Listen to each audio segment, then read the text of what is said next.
હાલ પંચમહાલની વાત કરવામાં આવે તો પંચમહાલ જિલ્લામાં સબસિડીયુક્ત નીમ કોટેડ યુરિયા ખાતરની ગેરકાયદેસર હેરાફેરીનો મામલો સામે આવ્યો છે। ગોધરા એસઓજી પોલીસે બાતમીના આધારે કાર્યવાહી કરીને 2 આરોપીને ઝડપી પાડ્યા છે અને લાખો રૂપિયાનો મુદ્દામાલ જપ્ત કર્યો છે।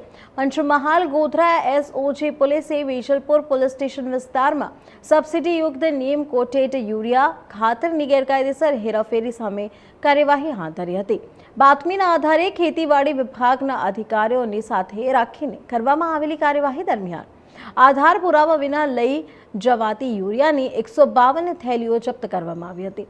પોલીસે ઘટના સ્થળથી એક તુફાન ગાડી અને એક પિકઅપ વાહન સહિત કુલ રૂપિયા 9 લાખથી વધારેનો મુદ્દામાલ કબજે કર્યો છે અને આ મામલે 2 આરોપીની ધરપકડ કરવામાં આવી છે। ઉપરાંત ખાતરનો જથ્થો પૂરો પાડનાર એક ઇસમ વિરુદ્ધ પણ વેજલપુર પોલીસ સ્ટેશનમાં ગુનો નોંધવામાં આવ્યો છે।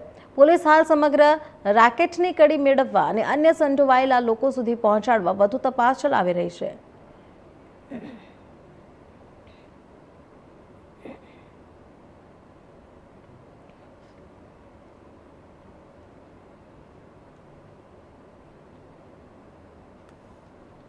અરવલ્લીની વાત કરવા